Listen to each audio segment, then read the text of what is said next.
Hello, friends of the podcast, and welcome to Directionally Correct, a people intelligence podcast with your host, Cole Napper, and today's guest, William Tincup, editor, analyst, advisor, and host at Work Defined. In this episode, we will cover why William thinks there's a car crash coming as Silicon Valley and Wall Street fall in love with revenue per employee, the work that's being done and the workers who are doing it, and even maybe the AI workers as well, if you want to call that thing. They affect things like revenue per employee, why recruiters never fully trusted their numbers, and whether Gen AI makes that better. Do recruiters trust data and analytics? Not at all. Not at all. And the reason is recruiters are salespeople. Why you should stop selling AI to HR buyers altogether and start selling to IT instead. Every vendor out there is selling AI into HR, in the HR tech space. Now, let's get down to business. Hey, Directionally Correct fans. This podcast is dedicated to you to help democratize people intelligence for the world of work.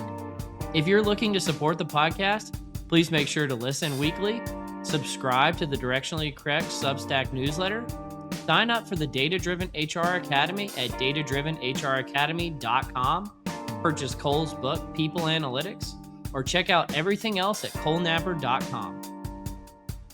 Before we get into it, a quick word about HR Bench, the company powering this podcast.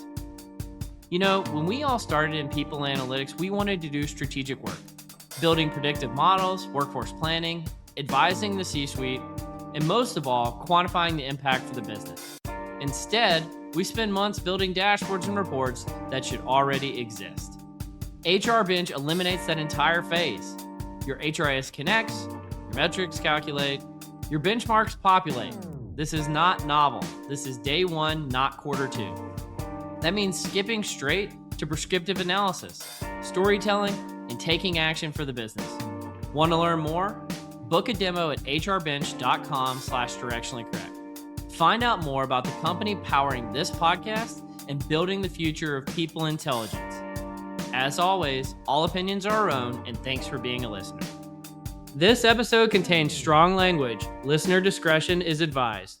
Well, William, I've been looking forward to having you on the podcast for a while.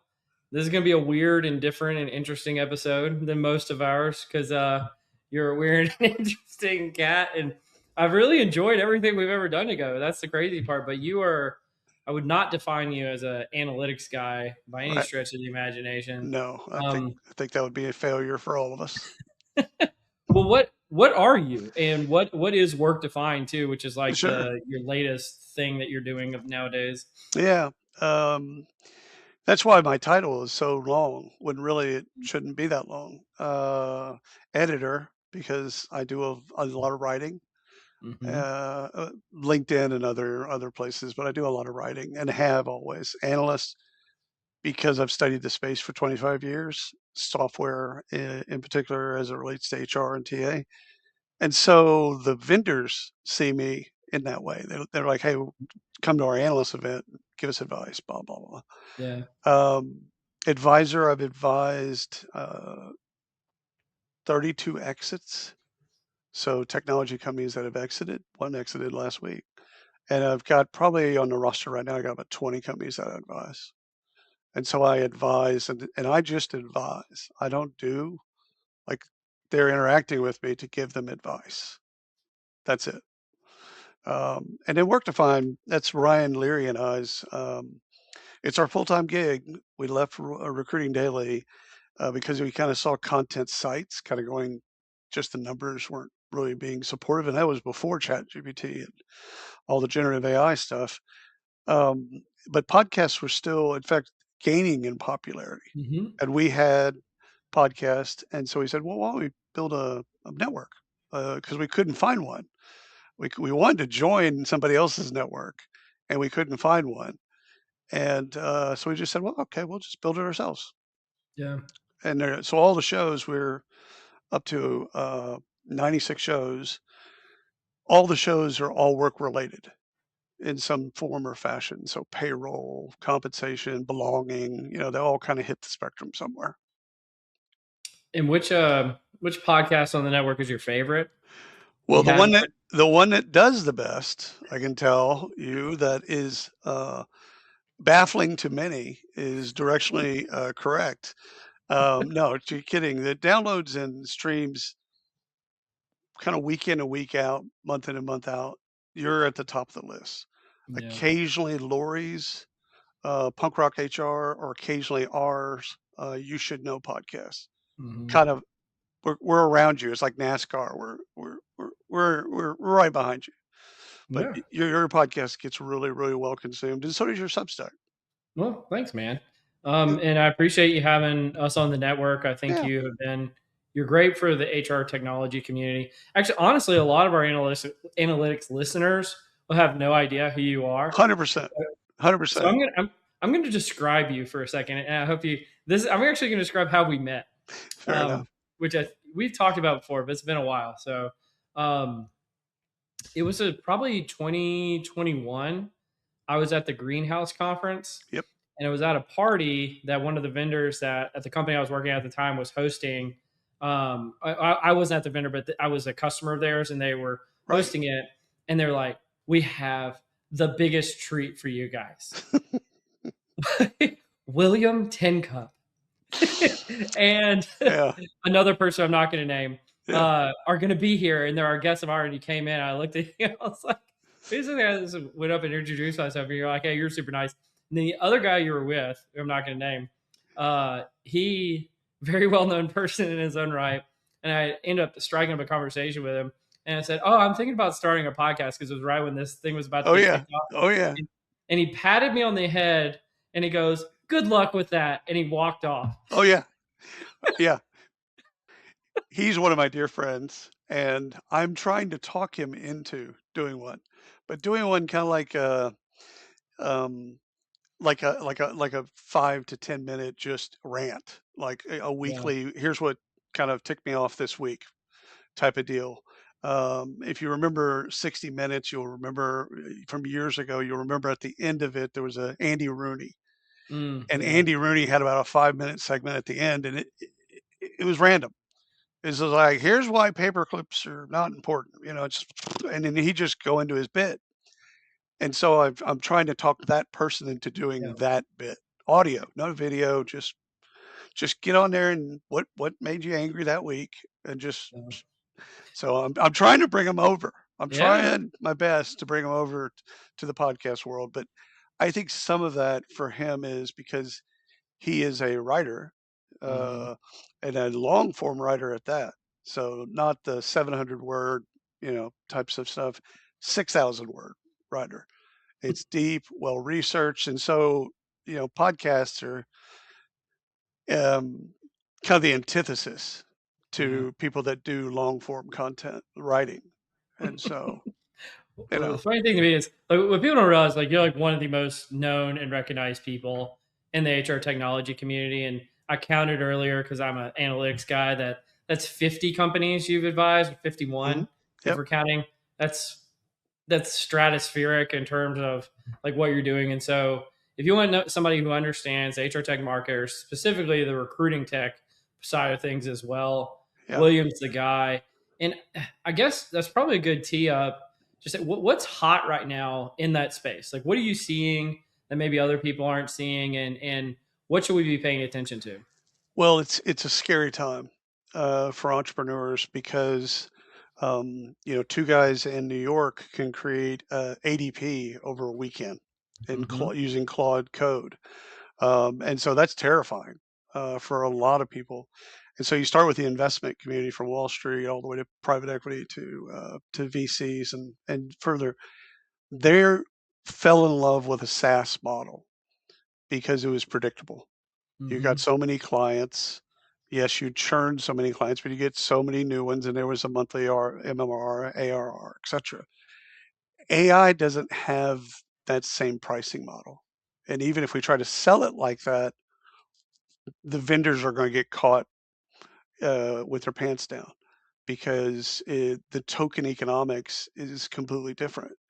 If someone uses, let's say, your software, a people analytics software, and you use it a lot, Good.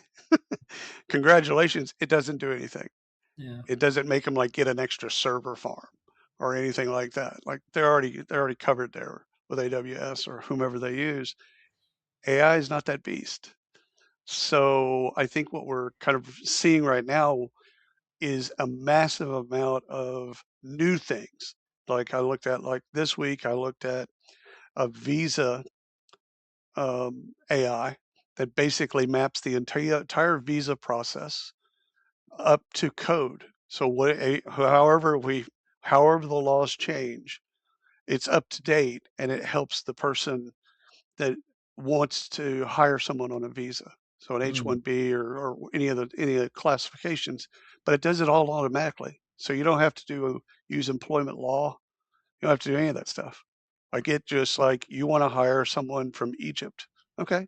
yeah. What's the job? What's the process? Boom, boom, boom. I've used to sponsor years ago. I would sponsor H-1Bs. I think I Mm, sponsored probably 30 H-1Bs. I had an immigration attorney and the whole bit.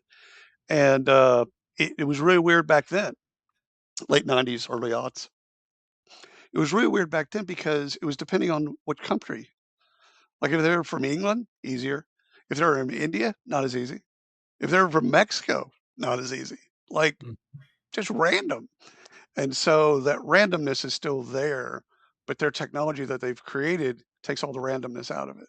So I think seeing those get stood up fast, I think is really interesting. I think it's also very hard for entrepreneurs to stay innovative in a SaaS world era, if you'd like. You could iterate once a month, once a quarter, and you were doing great. This isn't that. And so I think the pace, the velocity in which change is happening is soul crushing for practitioners because they had a hard time actually with the amount of change that was going on with SaaS and even on-prem, if you want to go further back. But AI is like you're never going to know what you're using. yeah. One of the things I know about you, you might be the most impressive interviewer that I've ever encountered. And the reason why is because you don't prep and you have no notes. That's right. That's and you just I'm Jay Z, baby. That's it. Just go in the booth. and it's always really, really good. Like I would say the two things I've ever done with you, the one at HR Tech Yep. last year, and then we did one at Sherm Talent earlier this year. Two of my favorite interviews I've ever done publicly. Well, the And one at HR Tech last year. It's both of these are on Work to Find, so you can find them. But mhm, the thing is you had a flight. You were yeah. leaving, and like I had to talk you into getting on the set. And I'm like, you're like, I said, dude, it's easy. Nah, come on, let's just do this bit. So Yeah. I think interviewing, I think some of it is, Malcolm Gladwell. As much as I don't like a lot of the things that he does, his 10,000, Hour. bit. Yeah. Um, I think I fell in love with people that do good interviews, like Terry Mhm. Gross and Tom Snyder and Charlie Rose, and there's Roy Firestone, et cetera. So there's a bunch of people that really informed how do I like to interview. Like it's you know, if I'll tell you how, if you want me to fail, it would be reading a script. Mm. In fact, when PR agencies send me, when we book a client and they send me a list of questions, I just delete it because I can't ask those questions. I can't even think about those questions because it's selfish of sorts. I'm curious, and so I want to ask the questions that I'm curious about. Yeah. And so I think a lot of it is if you want to be a great interviewer, you've got to find somebody that you really really like public, somebody that's out there Mm. that does it really well, and go, how do they do it? Like Yeah. Terry Gross, I still remember this to this day, her interviewing members of the Wu-Tang Clan, and I'm like, how's this gonna happen? I want to be in the room. I want to be in the room, and you know what? It was fantastic. It was absolutely. I mean, old dirty bastard. She's asking old dirty bastard questions like, how would this ever happen? And it's because she's a pro. And she does a lot of research. She's very, very meticulous on her research. So she listened to all their albums, dissected all their words and lyrics and all this stuff. So like she was really prepared, probably more prepared than than they were. Yeah, yeah. They probably don't even know all the words to their own songs. 100%, 100%. I saw them. I saw them. Oh hell, this is 2007, 2008 at Rock the Bells in San Francisco, and it Mhm. was fantastic. It's and you're right. Cypress Hill was up on stage as well, and because it's San Francisco, there's weed like just like pouring out of the stadium, and so every act coming on and Rage Against the Machine was there. Like they had, it was a solid lineup, but Wu Tang didn't disappoint. The funny Um, thing to me about you, William, is I mean, we've known each other for a few years now. yep. We live probably 45 minutes from one another. If We've never seen each other in that's person, correct, not at a conference somewhere else. yes, that is correct. That is correct. It's well, some of that's I'm a hermit. Yeah. Some of that I have to put on me, uh, and some of it is well, it's just I'll just stay with hermit. I'm totally comfortable being. A hermit. Well, you got some beautiful artwork in your background. Tell me I about that. sure I've been painting since I was 7, and so when I tell people it's floor to ceiling, it's literally floor to ceiling all the way around my office. And I've got an easel about 4 feet from me, brushes, paints, and so I'm painting on chemistry slides right now. Yeah. So it's completely new. I haven't. I've painted on glass before, and I've painted on plexiglass before, but I've never painted on glass slides, the little chemistry Mm, slides. yeah. So I'm gonna make a mosaic out of it once I get done, and that'll be interesting. It's for me. I think some of it is just trying different things. I think everyone has something creative in them. Yeah. It might be poetry, and could be whatever. But for mine, it started very early, and my mother was just like passing me, crayons, pens, watercolors, just the whole Yeah. thing. Like, just go, knock it out. It, What's your muse?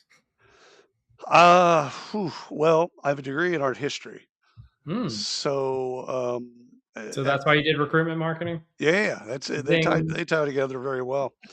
I tell people that your career never makes sense in the windshield. Mm. It always makes sense in the rearview mirror. Like Yeah. you make that step. It's like, okay, I went from Walmart for 6 years of my life, about to have my own store in West Texas, to going to the University of Alabama and studying art. Okay, Mm. like that doesn't make sense. You can't make that make sense, but it absolutely makes sense to me.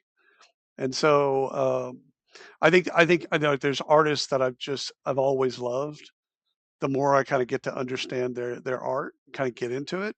I'm not a snob when it comes to art. Like if you like it, great. Let's just stay there. If you don't know the meaning or don't know the story of the artist or don't understand the story of the art, who cares? Do you like it? Are you Yeah. in front of it? Because it's supposed to evoke some type of emotion. The emotion might be hatred. That's fine.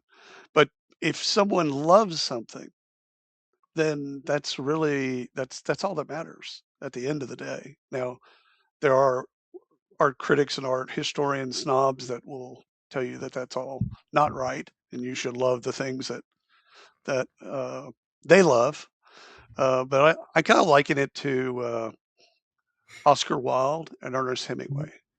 If you read Oscar Wilde, it wasn't written for you. It was written for 6 people. He was writing to 6 people. He would publish, and it was written specifically for these people, and everyone else that read it, he didn't care. Mm. Whereas Hemingway, I he w feel like there's a parallel to the things that I write about people analytics, but right, right, there's 6 people. yes, Uh, basically. well, but those 6 people love you. So that was his We bit. can only hope. That was his bit. But Hemingway, he chose to write in the way that he chose to write that anyone could read his work and get something from it. And so, like the difference between those two, the snobs of art would have you believe that Jackson Pollock was everything about abstract expressionism. Well, yes, there was some very important things that he did. He stood on a canvas, which in the history of art, 5,000 years, no one's ever stood on a canvas. Yeah. So, okay, Probably be seen as disrespectful. yeah, definitely in some areas, you probably the Pope would probably slap your hand on that bit. So, it's one of those bits. But they'd make you believe that he's the only. Whereas when you really look at abstract expressionism and you step back from it, there's about 20 artists that really were great. Yeah. So, Well, this is gonna be interesting for me. What are you seeing in the people analytics, workforce planning, talent intelligence, behavioral science side of things? Because I know you pop in and you pop out. That's You right. pop in and you pop out. That's right. That's right. The thing is what everyone's trying to figure out in people analytics, especially today, is where people need to be and don't need to be. Yeah. So the question I think that was asked maybe 5 years ago is, are we getting what we're supposed to be getting from this person, and kind of looking at all the people holistically, and especially when it's tied to workforce planning, do we have the right, if you use competency models, do we have the right competencies? If you use skills, do we have the right skills? So doing some type of inventory on skills and then projecting what our needs are and forecasting, like all that stuff, extremely useful. But I think there's a reset insofar as agentic AI, where agents can do some of that work, not all, but some of that work. And we need to look at them. If we don't want to look at them as humans, totally fine, but at least look at them as a part of the workforce. So how do we measure that is really fascinating. The other thing is people that have a stronger command of new technology versus someone that's doing the exact same job that doesn't have that command. So let's say you and I are doing the exact same job. We're a financial analyst and we're doing the exact same job. I can do the job in 5 hours because I've got everything programmed. I've got Claude, I've got ChatGPT, I've got everything programmed around me that literally it takes me 5 minutes to review the things that it's doing, clap my hands, and basically, watch TV for 35 hours. Whereas you haven't adopted and probably aren't going to adopt. And so it still takes you 40 hours to then complete the same task. So now what's interesting from an analytics perspective is, well, who gets promoted? Who gets paid more? Like the pay equity has been a fascinating discussion forever because no one does it well. And now all of a sudden you layer in, okay, but if this person's skills are drastically better than someone else's skills doing the exact same job, why are we paying them the same? Yeah, you're actually hitting on a very so central theme of a few people I've talked to this so year. You don't even know it. It's scary. I mean, it's scary because it's like, okay, well, what do we measure? How do we measure? And I think we were getting almost to a point where we were getting a feel for what we could measure and what we couldn't measure and what to look at. Like having an idea of, okay, you can look at everything, but here's the 5 things you should look at, and so that they watershed off of those things. All that shit's gone. Like it's you just take a wipe off board.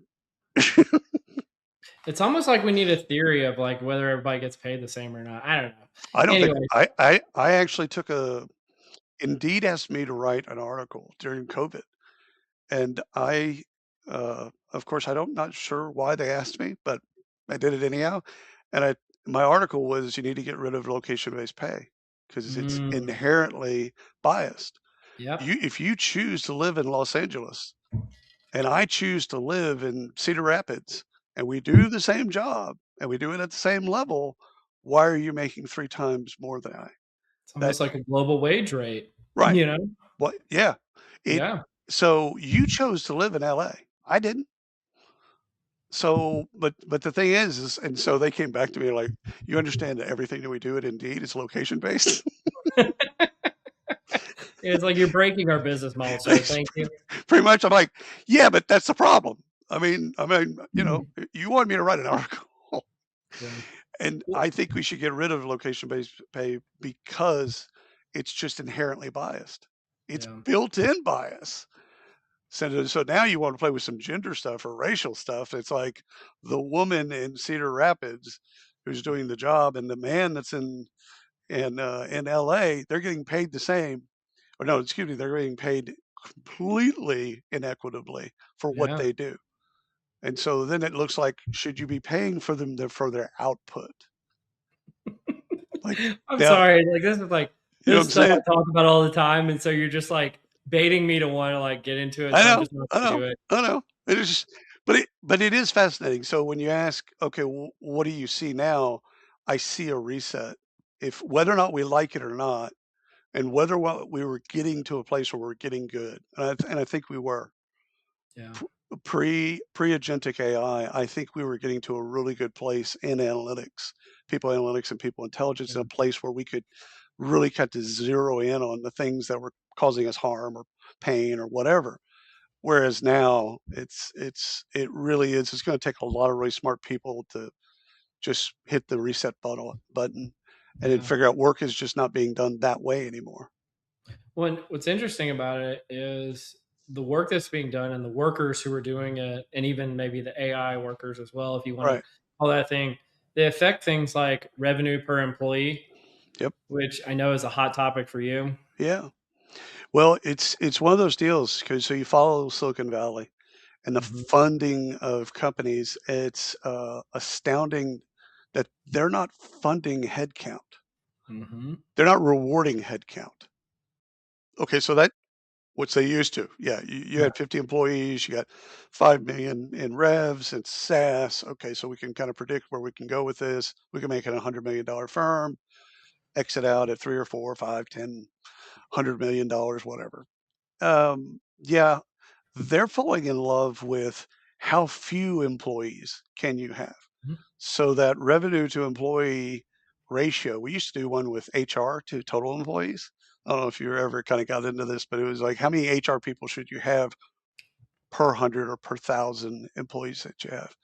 And no one could agree, but neither here nor there. Well, Gardner and Josh Person know all the answers there. I love Josh. I love Josh. The last time I saw him was actually at Cornerstone's analyst event. So he and I are talking. I've known him forever. And so he and I were talking. I said, did you have to name your bot Galileo? Like, of all the names, like, was Einstein taken seriously? Like, the arrogance in which you would name it Galileo? He just started laughing. He goes, I don't know. It just came up on the list. I have no idea how we got there.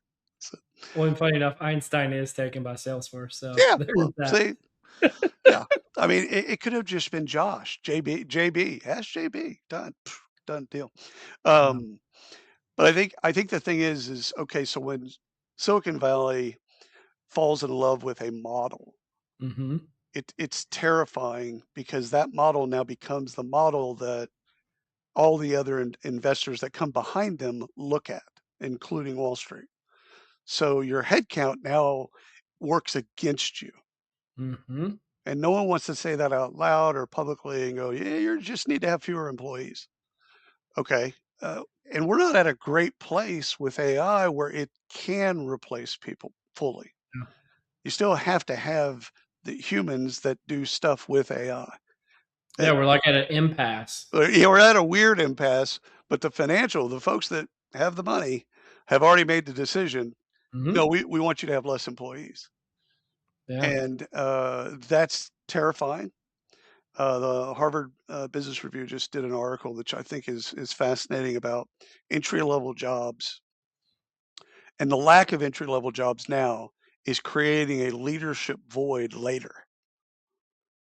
And they tied it all together really well because they basically say, where do you learn? Where do you get the opportunity to learn what's good, what's bad, how you can be a good leader, be around bad leaders? Like, where do you learn? You learn that early in your career. Like my first job outside of business school was 18 months of learning what not to do as a Mhm. leader, which was extremely valuable. So it's a really interesting. Okay, if we're in love with less employees, that's terrifying on many levels. The other is it's creating kind of unintended consequences that we haven't fully thought through. So let's have a higher revenue to employee number. Okay, yeah, that makes sense. But have we factored in all the money that we're spending in AI? So the number looks great. You have 5 people and you have $5 million in rev. Okay, that's $1 million per employee. Fantastic. You're also spending $3 million in AI. So what have you really saved? I mean, what you've automated, you've augmented, you know, there's things that are good, things that are bad, but again, it's not perfect. And it's going to be a while before it is perfect. And I think it's kind of a weird place because of where SaaS is. Like you can't start a SaaS company now. Like if you do, you're dead on arrival. It's got to be AI native. And so now you're dealing with the conundrum of Provocative. No one knows what it means, but we all 100%. agree that's what we call ourselves now. It's got to be AI native. What does that mean? I don't know, but it's got to be. All right, great. So, fantastic. You've done nothing for me other than confuse me. So they've got to figure out the pricing. But then now, when we work with employers and talk to them about whatever the solution is, we've got to talk to them really directly about having less employees. And no one wants to entertain that discussion. Like there's not a CHRO that's out there just kind of clapping their hands like, okay, less employees. No, Yeah. no one really wants this, but it is the future. It's Well, the Silicon Valley counter to it, because I was on an investors podcast last year, and they yeah. said, yes, but 1,000 flowers will bloom, and you won't have big companies anymore, but you'll have hundreds of thousands of smaller companies and one-person organizations and fractional work, and it'll all be this utopia, and we'll all get along, and nothing Yeah. bad will ever happen again. No, yeah. They'll automatically discount all of that. It's like when I was at Alabama, I did a lot of poli sci as well, just because I was curious about it. And I did ethics. There was an ethics class in political science that I found absolutely fantastic. And the professor gets in front of the room, like this is like first, maybe second class. He goes, "How do you like your racism?" Ooh. And everyone's like, am I in the right class? He's like, would you rather it be out in front, like Klan rallies and understanding, like would you rather have them put flyers on your car? And would you rather know that racism exists and it's right over here? Or would you rather your racism be in three-piece suits and never act like they're racist? Mm. And the class couldn't agree. It was fascinating because I'm one of those. I'd rather know. I'd rather I'd rather pointy hats. Got it. Cool. I don't care. Like it doesn't change what I'm going to eat that day or whatever, but I'd rather know. And I think that's one of the things about the 1,000 flowers. It's like, okay, would you rather have one mosquito that you're battling, but Mhm. that mosquito can kill you, or would you rather have 1,000 mosquitoes? Okay, Yeah. I'd rather have one Hmm. because I can focus my efforts. I can rally other people to focus our efforts on the 1,000. I'm dying. We'll workshop this analogy a few more times, but I I got think I bit, get where you're going with I it. got bit by 126 bees at the 1981 Boy Scout Jamboree. And so the Boy Scout Jamboree, I'd step off the bus. They had cleared the land. This is an Okay. army base, right? So they cleared the land for the Jamboree, Fort AP Hill. And I get off the bus and I'm walking around just kind of getting my feel for things. I'm 13, maybe 12 years old at the time, and I step on a beehive that had just like they had plowed, and the beehive was just on the ground as in the grass. You couldn't see it. And all of a sudden, 126 bees sting me. And once they sting me, they're just hanging off of me. So I don't freak out.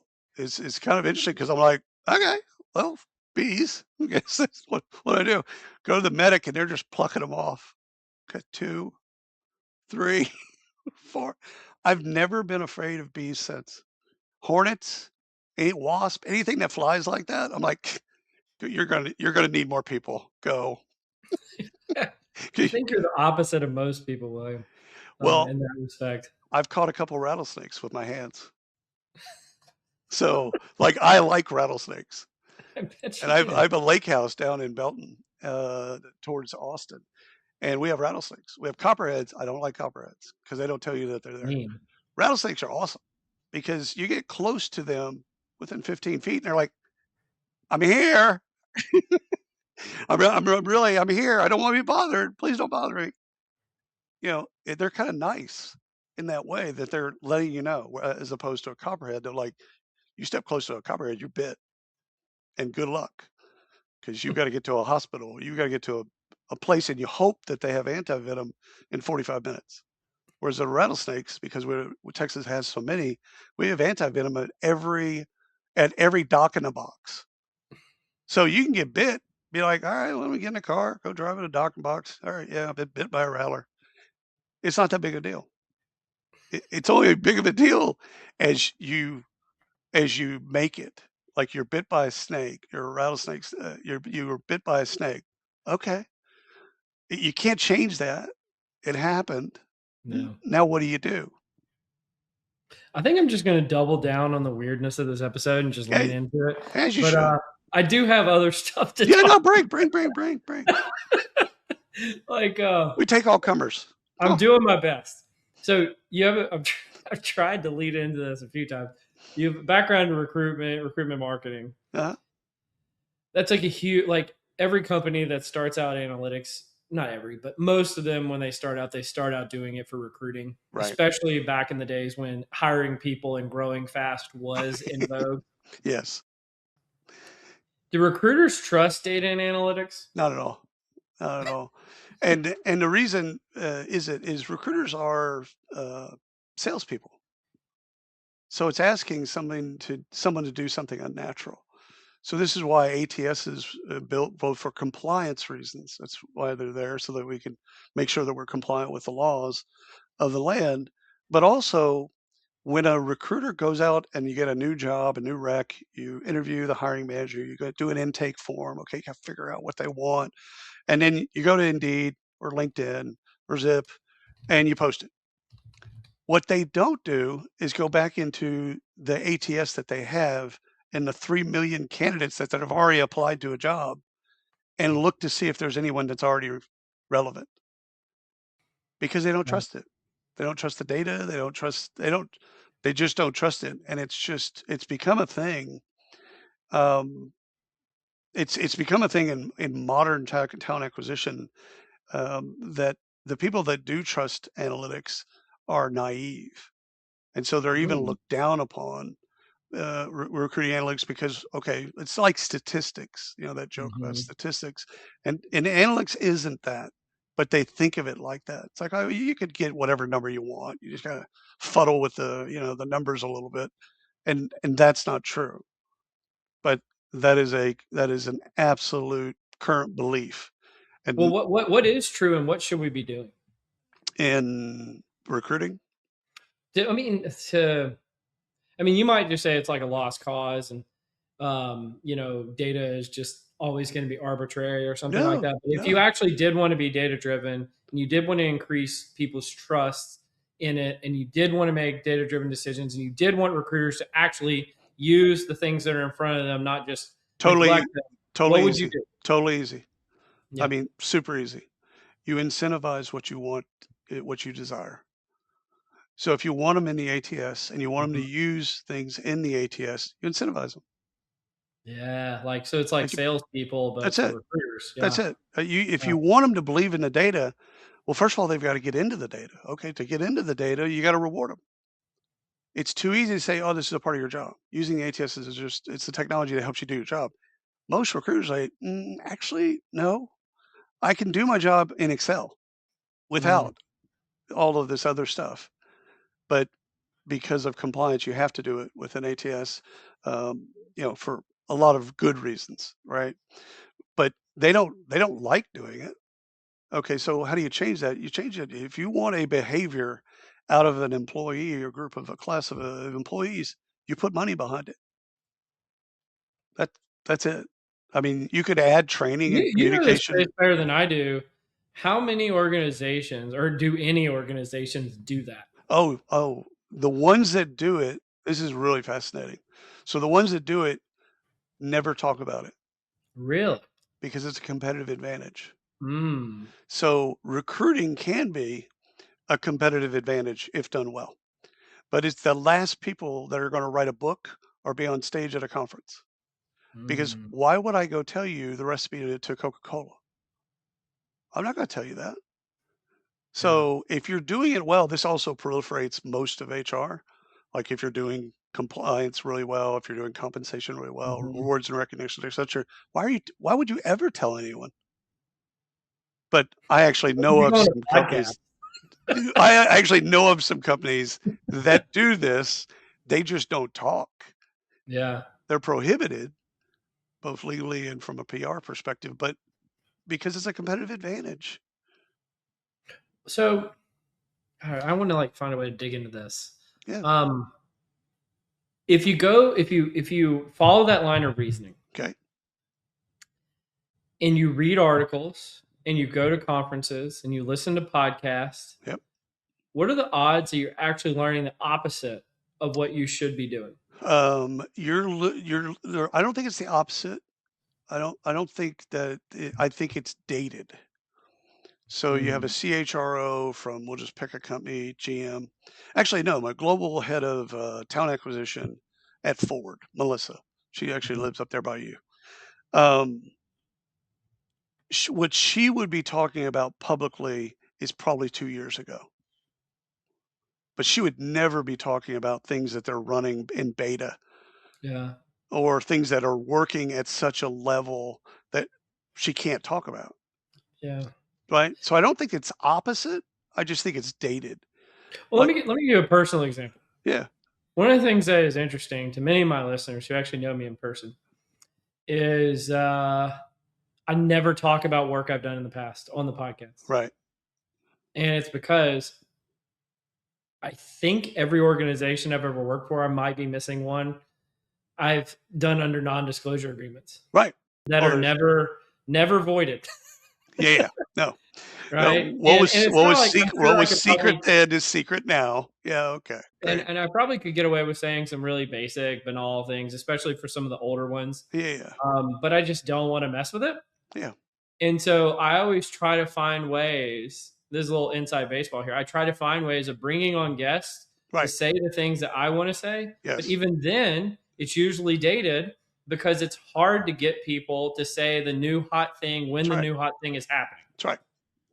And some of it's the risk. I don't want to be too far ahead of talking about something Hmm. and then look like a clown. And some of it is I don't want to give away the secrets. Yeah. And I think that that's appropriate, by the way. I don't think there's anything wrong with that. I think we just have to, as conference goers or attendees or people that read and listen to podcasts and all that stuff, I think we just have to understand that what you're hearing is great and innovative 2 years ago. And it still might be innovative for you, depending on where you are in your maturity, Yeah. right? Well, then I think let's extend this line of reasoning. Sure. Every vendor out there is selling AI into HR in the HR tech space. Is that the leading thing they should be doing? Is that the wise thing they should be doing? What should they be doing differently? It's absolutely unwise. And Okay. the reason for that is you're talking about the how, Mm-hmm. and you're not talking about what do they get. Okay.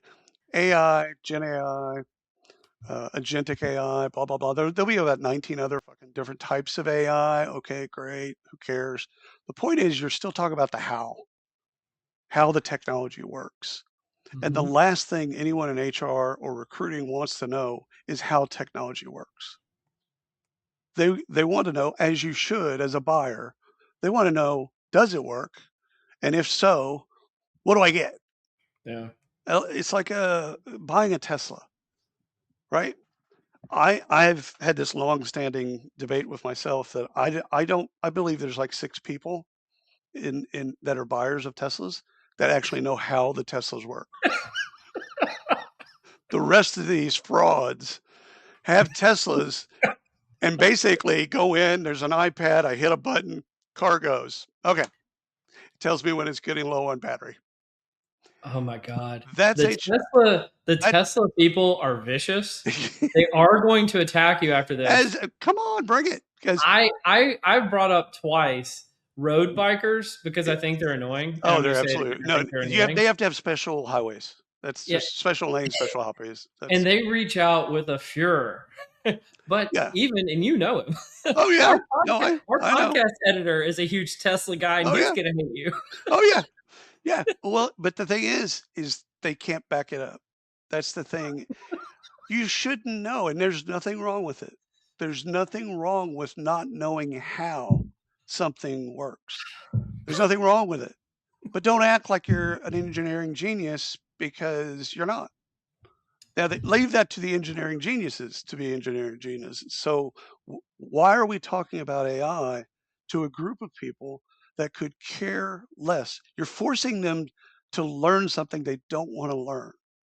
And they're not going to learn, by the way. They didn't learn SaaS, they didn't learn on prem. They're not going to learn AI.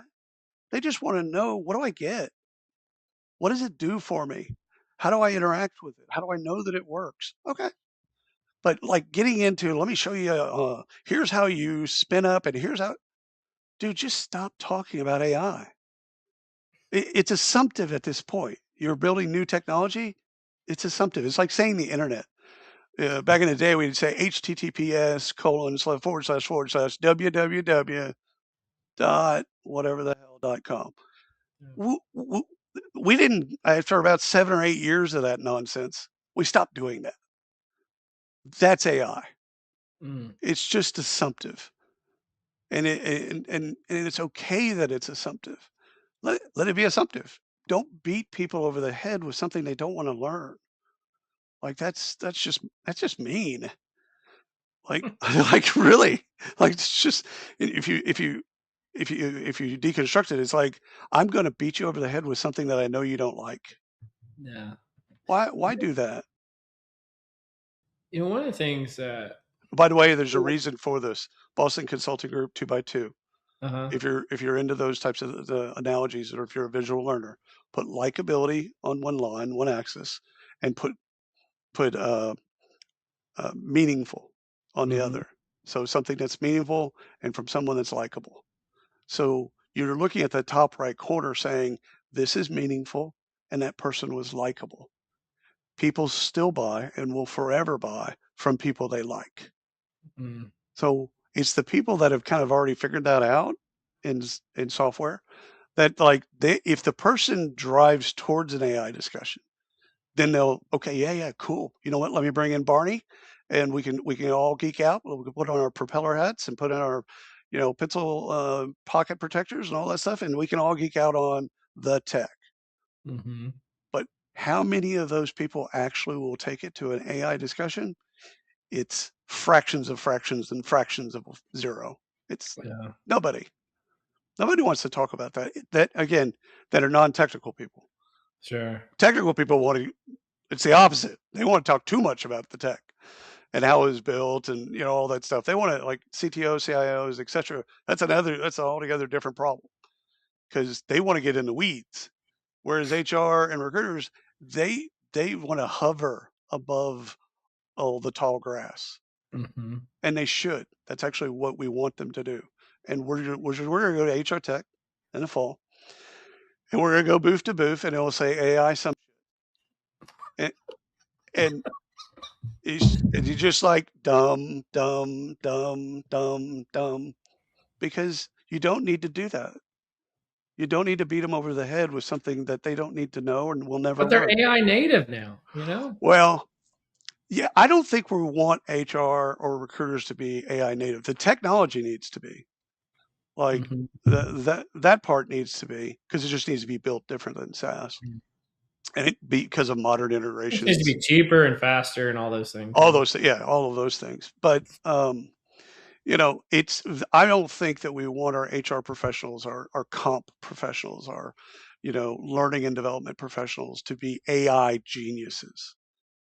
I think structurally we want them to be competent, and I think we need to put training behind that, and tools behind that, so that Mhm. getting people to where they're competent at something is an HR goal. It should be an HR goal and then across all kind of skills levels is getting people good at something. So, like, one of my motivations for doing the podcast, because this is like a really thankless thing most of the time. It's a huge pain in the ass. And And it costs you money. yeah, and that too. And it's just like I just feel like, especially in the analytics field, because like you would be surprised that the percentage of the audience has like a PhD Oh, or at a minimum a master's. right. And this is not to disparage anybody who doesn't have that or anything like that. It's just you do get filled with a lot of facts about what the world of work is supposed to be like, and a lot of times they're not directionally correct. They are 180 degrees wrong. Right. And one of the things I try to do is to bring on people who can kind of share life lessons. I've heard people refer to it as like there's a world uncle shortage of Yeah. like the uncles that used to tell you how the world really works, That's right. and no one does that anymore. Right. And so you've been incredibly funny so far, but you've also shared a lot of like these like here's how the world really works. Here's what people really need, and I hope folks that are listening are actually taking that to heart, because there's actually a lot of really good wisdom in what you're sharing. Well, And well, it's a revolution that has to happen from within. yeah, That the old models don't work. So no, it's if we can keep pushing those older models and say, yeah, we want to measure this and we want to measure that, and we want we're just going to look at employees. We're not going to look at any of these other things. We're just going to you're going to basically argue your way out of a job yeah. and make yourself irrelevant. So I think adapting and kind of coming to an understanding that all the things that we've done in people analytics through the years has always been fluid, and now it's probably the most fluid it's been up to now. When and there's a part of it too, which is, and I think we actually share this. Like, I always felt like I was an outsider in HR because of my scientific background and Right. being in analytics. And analytics people are not accepted in the HR function. Don't 100%. let people tell you otherwise. No, And I feel like you're kind of in a similar background in the sense that you don't come at this even from a recruiting spot. You came from marketing. I did. Right? And so tell me, and you're one of the most well-known, influential people in the HR industry now. What does that feel like? To never have worked an HR job Yeah. or a recruiting job. I came up through web development, had a web development agency, sold it, had a marketing agency for a decade, sold it. I fell out of love with marketing and fell in love with HR and recruiting, and for different reasons on both sides, but I fell in love with it. So I threw myself into it. But the way I would talk to people or write about things was still from a marketing perspective. Like, why do we do onboarding this way? Like handing people a binder and do it in a day and telling them where the restroom is. Is that really the most critical things Yeah. that they should know during onboarding, especially after the romance phase of recruiting? Um, I think most of it is my learning of HR from the lens of marketing, and then asking questions of HR, going, why? Why do we do it this way? Other than because we've always done it that way. It's like a Yeah. parent saying, because I told you so. So, you know, you got to take me through it. I'm a very logical person. And so if you can bring the logic, okay. But most people can't. Yeah. Well, I'll say this. As a policy, I try not to like HIPAA disclose anybody on the podcast, but I will say I do have my own bouts with mania at times. Oh, yeah. Is that something that is central to your life at all? Oh, yeah. I went through a psychotic break in 2015 where I didn't go to church with my wife and kids, which, okay, there's that. I watched Manchester United, my favorite football club. They lost. The next thing I know is I'm driving around in my car looking for other cars to run into. Hmm. Like I was going to die that day. Mhm. And I'm looking for different cement pylons. I'm looking for like, okay, how can I make it look like an accident? But I want out. I'm done with this place. I want to go. I was praying to God, take me, just let me go. And I ended up at the Parks Mall in Arlington because I needed to buy some stuff for a trip. So I was still like half of my brain was still functioning in a normalish way. And I called my wife and I said, I'm in a really dark place. and I don't know how to get out of it. And so she dropped what she was doing. She came and picked me up, brought me home. It was about 3 months of going to like mine wasn't, and not to disparage, mine wasn't mommy and daddy issues. Mine was brain chemistry. It was just straight up brain chemistry. So we found a pharmacologist, a person, an expert in brain chemistry.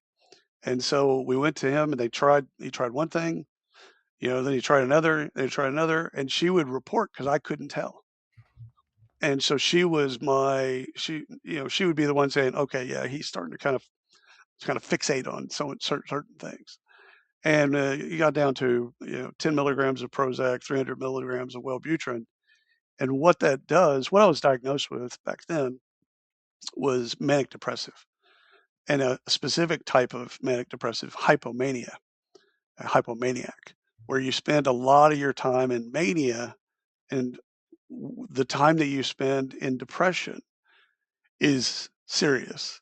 It's not the dropsies. It's not, I need to take off a day and kind of reset. No, it's, I want to kill myself.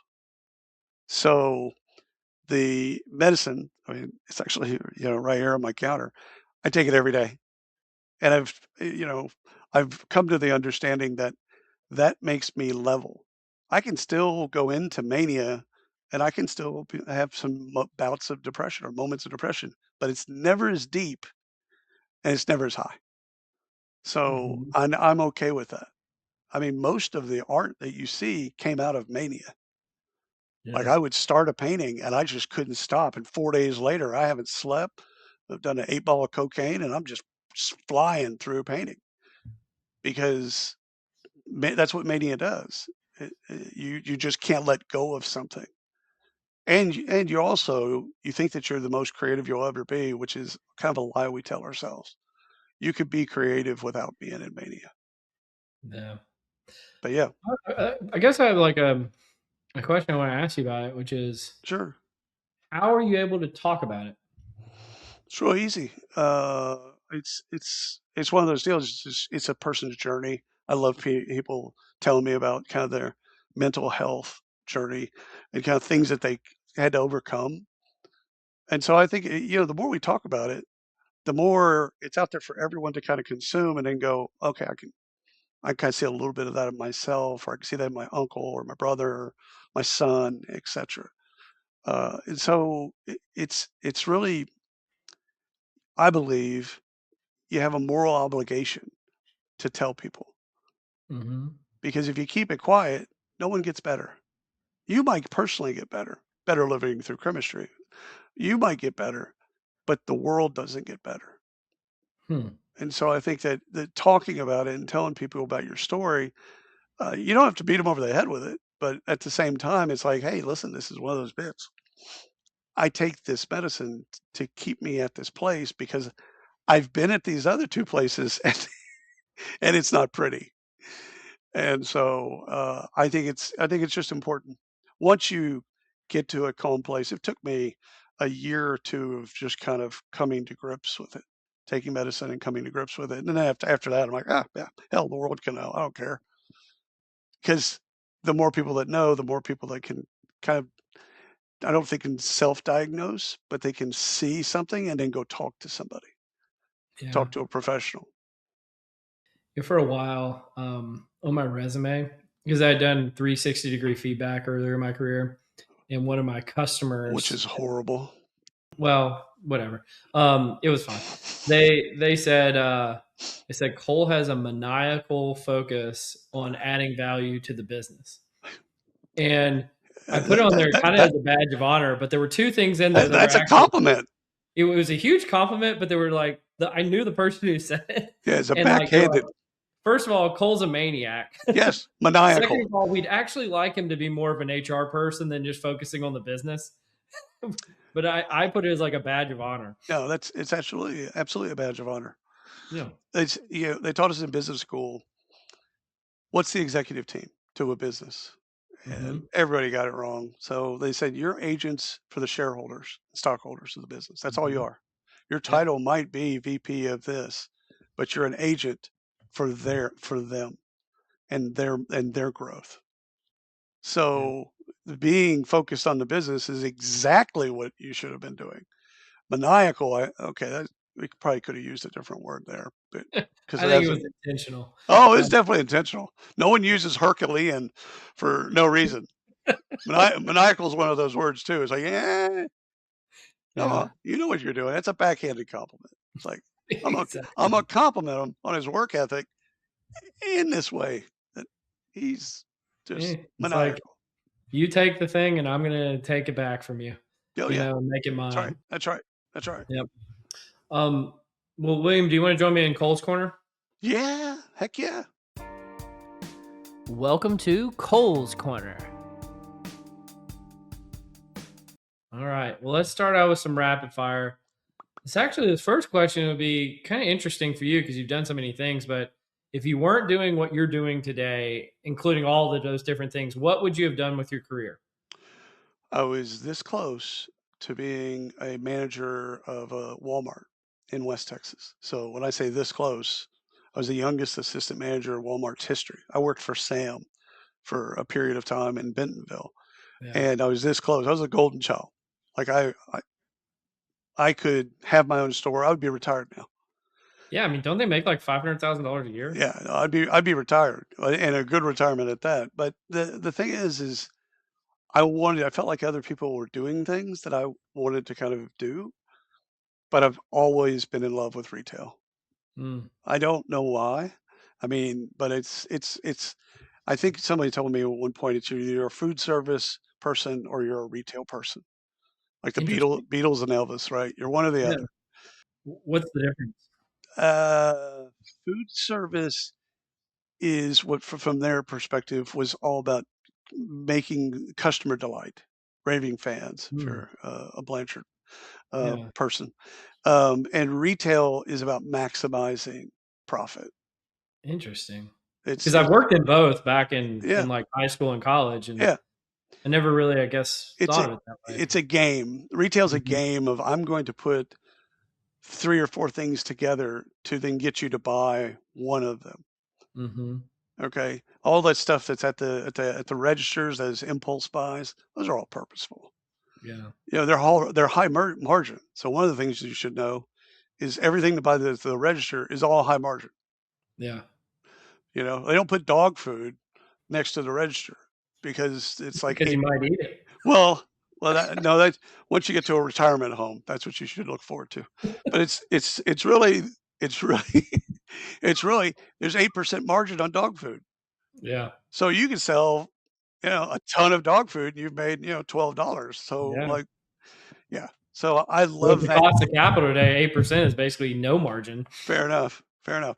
Yeah, I like that game of getting people to buy. That's still a fun game. that's so interesting. Huh. Well, if what's the place you've never been to that you'd most like to go and why? At this point, whoosh, let's see. I'm a beach person. I Okay. love being at the beach. I don't have to do anything at the beach. Like I don't have to get in the water. Just there's being under, an umbrella, smoking a cigar, and just staring at the water is a form of peace that Mhm. I can't find elsewhere. And so I'm looking at like Bali and Fiji Mhm. and places like that. I'd like to go there. Yeah. Not for the. It's just a different beach. I've It's just a I've been different all beat. over the Caribbean. I've been all over Florida. I've been all over California. It's like, okay, I'm kind of tapped out on the things that are close to me. I got to start looking at, other places that are outside of that to get me to a beach. What's the best beach that you've been to? Grand Caymans. Okay. Yeah, Yeah. it's beautiful. It's 11 miles long, the island, so it's Mhm. tiny. Um, super blue water and really interesting history. The fishermen back in the 1800s used to go out fish, and before they'd come into port, they gut all the fishes. So Mhm. they do all the prep out at sea. And so all the stingrays and all the animals got used to through hundreds of years, well, hundreds of years, uh, tens of years, 200 years, let's say. got used to, that's where they eat.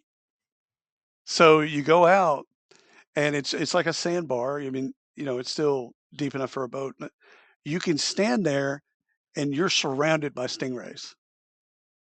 And the females are the ones that are really big, and the Mm-hmm. males are the ones that are really small, and they've got a stinger on their tail. The males stay away from you. They could care less. But the female stingrays, they just kind of come. They're like a cow. They just kind of come up to you like, food? where are we? Where are we at? What's going on?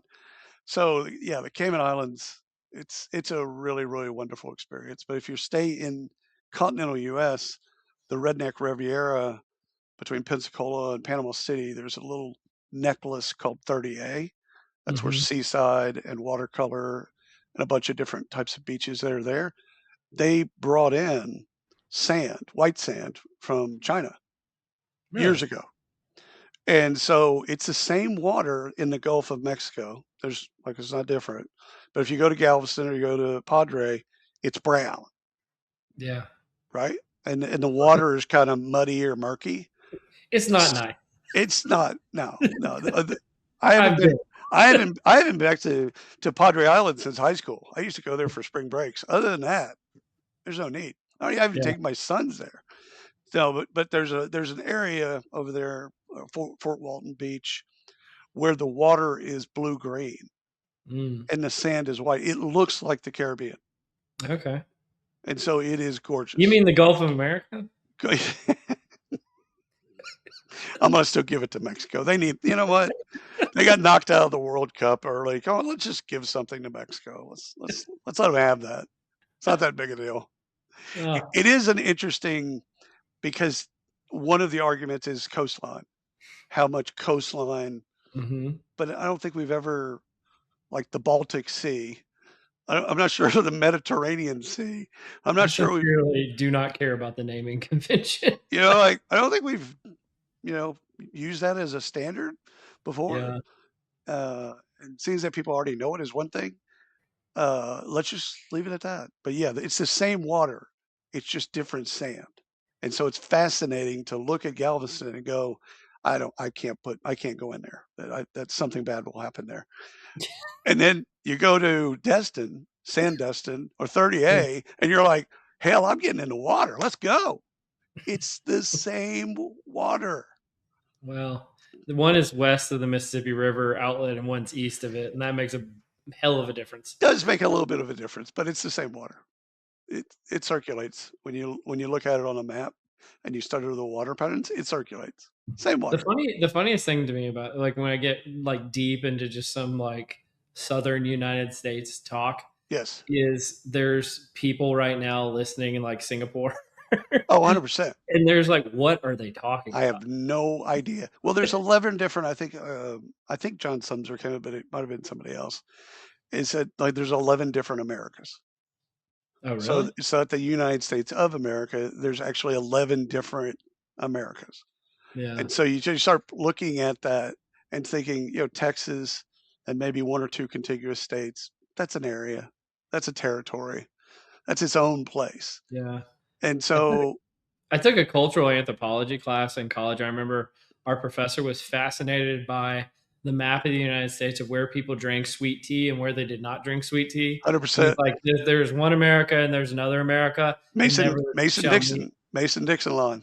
Well, it actually goes all the way up through Ohio, I remember. Because it's Really? like where, like where the Kentucky Derby is in the middle of Kentucky. Yeah.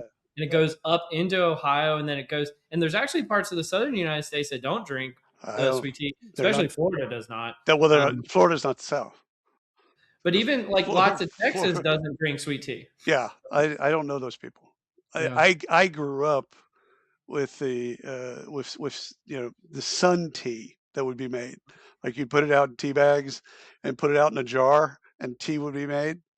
And so that was tea. So I've gotten away from sugar tea, sweet tea.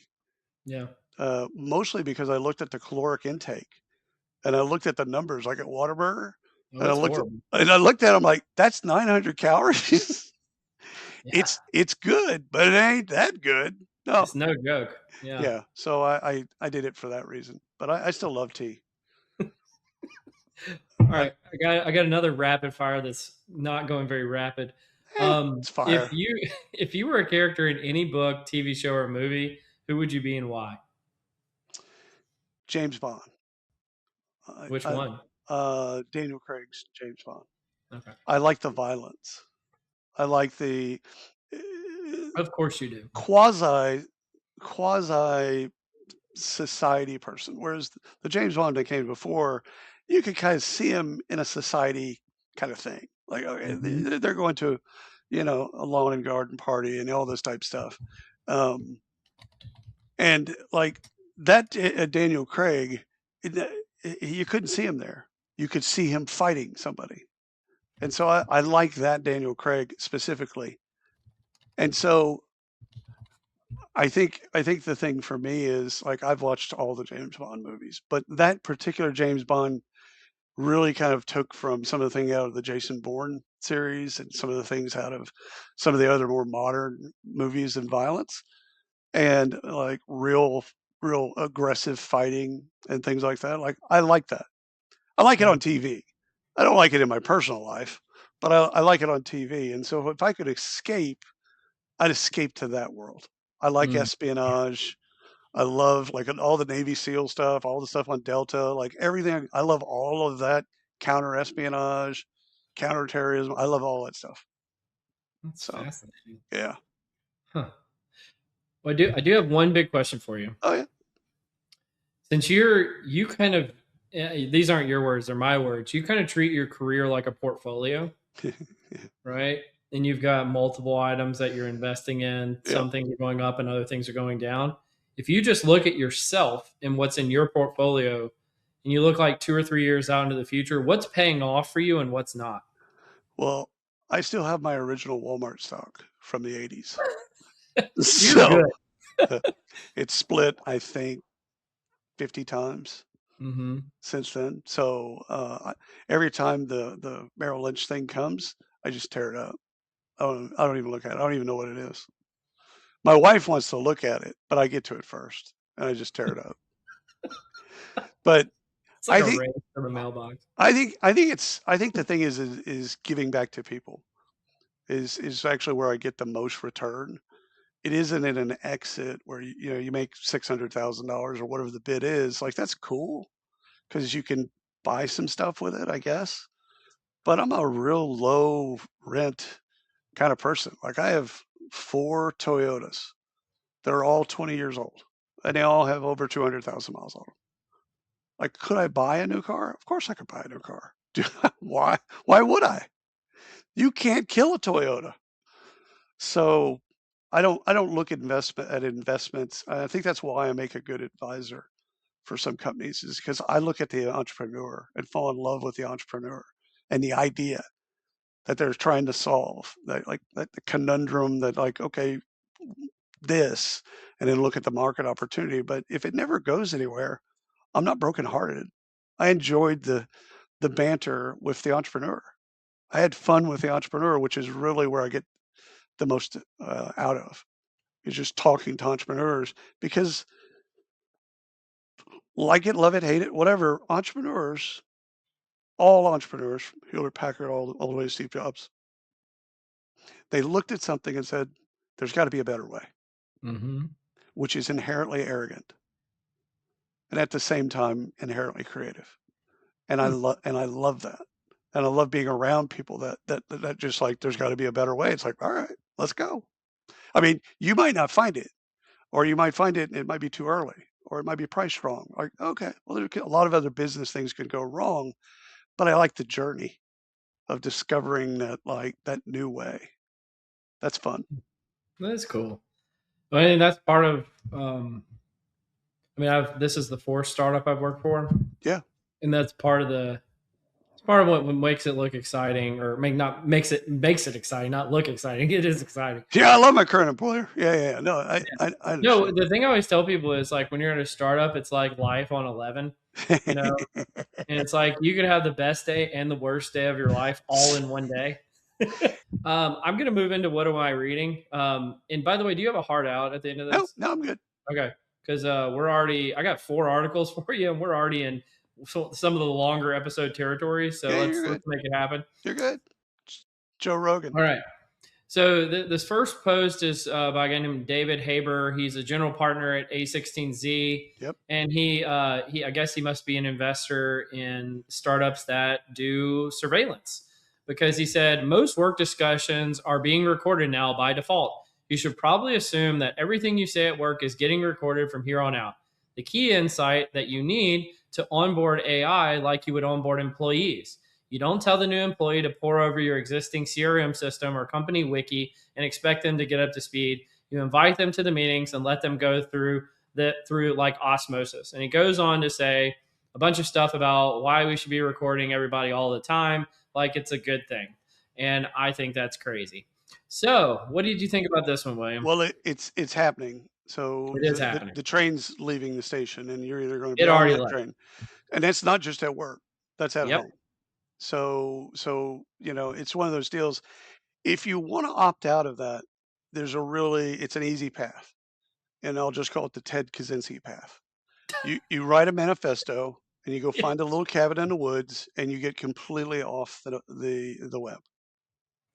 Sad thing is, at one point, I actually knew the name of that manifesto.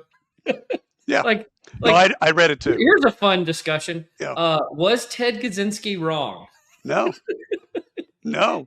He's totally right. He just shouldn't have shipped bombs to people. Yeah. Well, that's the thing. You're not going to convey them of your brilliance and your idea by shipping bombs. Just keep doing your bit.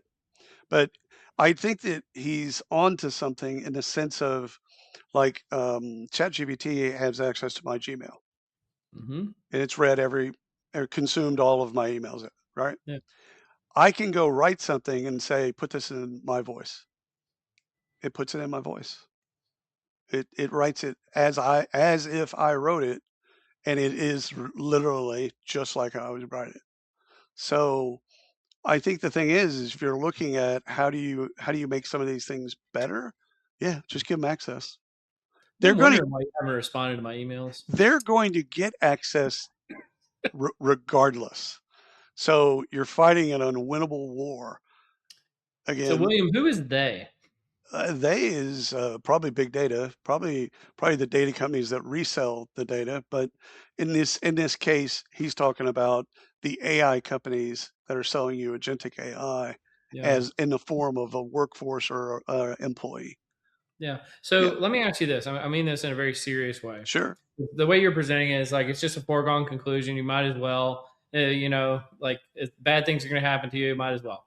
And the thing I would say is, anytime that an employer is doing something that, like, let's say, invades the civil liberties of an employee, there should probably be an equivalent trade-off of something that happens that is then in the employee's advantage. Do you agree with that, or do you think that well, first of all, I think the flaw in it for me is, why do you have civil liberties? You chose to work there. You chose to work there. Work there by their rules. If you don't want to work there, quit. So we'll just make sure that everybody gets naked when they come into work, and they walk on their hands. If that's their culture and that's what they allow, you get what you allow, right? This is actually a discussion about battered women. You get what you allow, and no one wants to talk about it that way because it's really harsh. But this is true about employment. So are employees allowing this because they don't have the ability to opt out? Not in the U.S., but in other countries they do, clearly. I don't think that they should have the ability to opt out. I think the company has more of a responsibility of saying, we're doing this.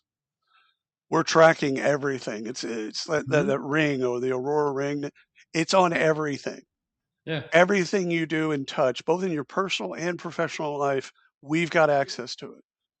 They need to be more transparent about that. And they can even say why. But why do they need to if it's just the employees they don't have a choice? I think to make sure that they have a choice of employment. To say this is the rules. These are the rules. So do they have a choice of employment if every employer does it? Well, again, make your own company, Ted. 1,000 Build, flowers bloom. build your own cabin. Go ahead. I mean, chop your own wood, make your own clothes. Okay. It's one of those deals. If everybody's doing it, you're the statistical outlier, Mm-hmm. which So is then could you make an argument? Because I feel like the inverse of this is like you could be an employer and market yourself as like the surveillance free employer, and that actually might be seen as like a positive. good luck. Good luck. Well, in what Good way? luck because you won't be competitive because In everyone what way? else, well, because everyone else has data that they can then leverage for competitive advantage. And Mm-hmm. because of your a failed strategy, because of course at one point it'll be broken and people will look at other people's emails, etc. But you're going to surveil. You might not do it as overtly as Mm-hmm. other people would, but at one point you will. You're going to be forced to. So I think it's for me it's one of those deals. Just go ahead and embrace it. Like people, I think sometimes this is the argument around identity theft. You've got Mm-hmm. a lot of things out there on the internet. Your email and your this is out. If someone wants to take my identity, Godspeed. Good luck with it. Have fun. I mean, be a porn star at least. Like just go do fun. But I don't care. Like if I cared, I would be on the internet. I wouldn't put things on the internet. I wouldn't be on the internet. And so like the people that wall off like, oh my children, I don't put my children on the internet. I'm like, Mm-hmm. yeah, okay. And I guess you peel your own. I am one of those people, by the way. Yeah, you grow your own onions. Good for you. Like Yeah. you recycle. You have a compost pile. You're perfect. I get it. I I Don't don't. do those things I though. I don't. I like Henry just made Eagle, and I'm proud of him because when I'm Eagle. dead, Eagles. Yeah, well, I've got one and I'm about to have another, but Mm-hmm. it's one of those bits.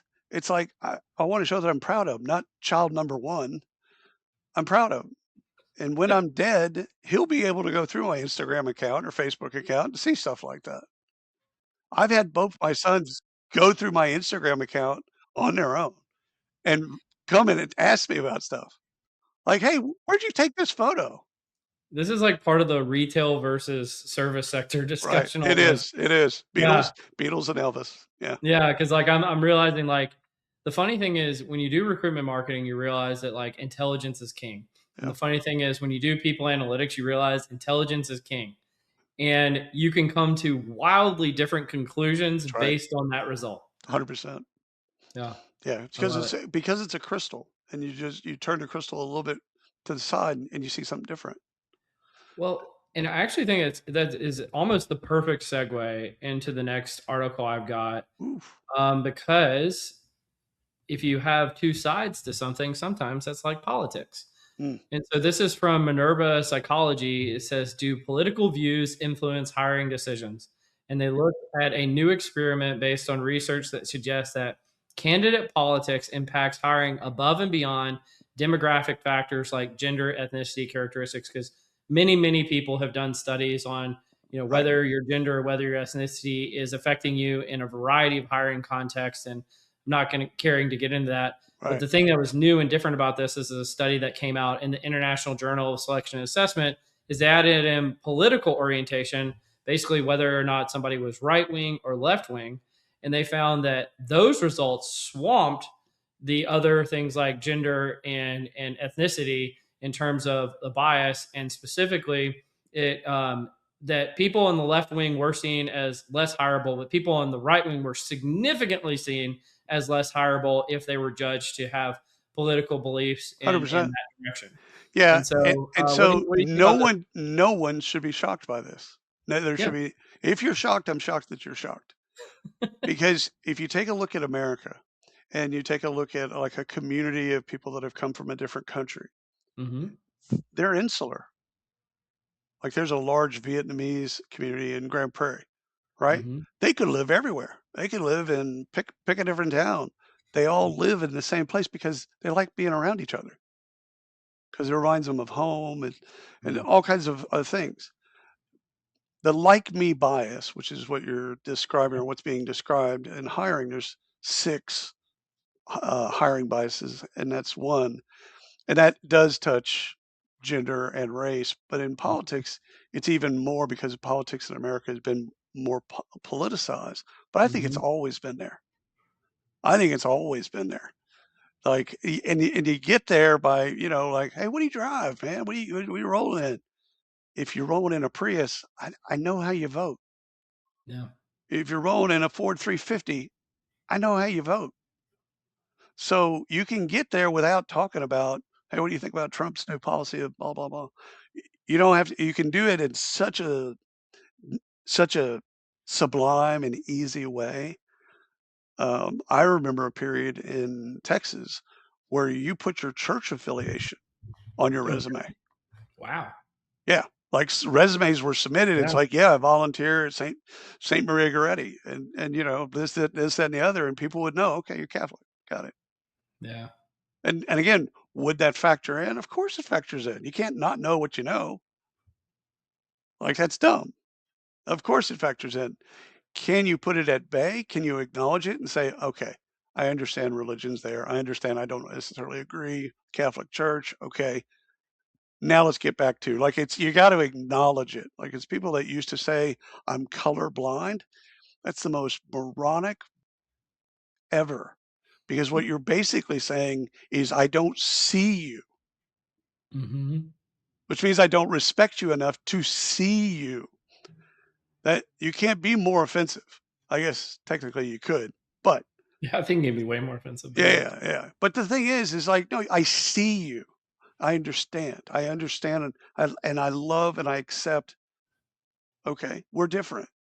That's Yeah. cool. And in our differences will create conflict, and that conflict will create innovation, and in Mhm. that innovation will create market share.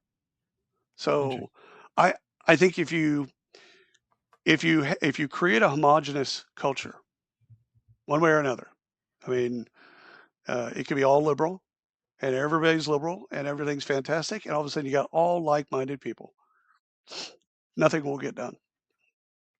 No one's going to say anything to disrupt that. And same thing as right wing. No one's going to say anything. You know what? We should probably rethink this DEI thing. I mean, maybe not go as far as we did in 2019, but we should probably think about it at least. You'd get fired. Mhm. So homogeny is the enemy. Interesting. You don't want to be homogenous because homogeny, it's easy. That's the thing. That's the attractive part. That's the drug of, if you're Silicon Valley and all your partners went to the same business school or same types of Mhm. business school, they're all married, they're all men, they all married the same type of woman. Imagine conversations are pretty easy. Yeah. Everybody likes golf. Everybody likes hiking. You The little know, Patagonia we've all vest we've thing. we've all got a Patagonia, North Face. We've all got our jackets. Like that's an easy work environment. But is it innovative? No, not at all. Hmm. Because they can't force themselves out to bring conflict to work, to bring that crazy idea. And that's what it takes.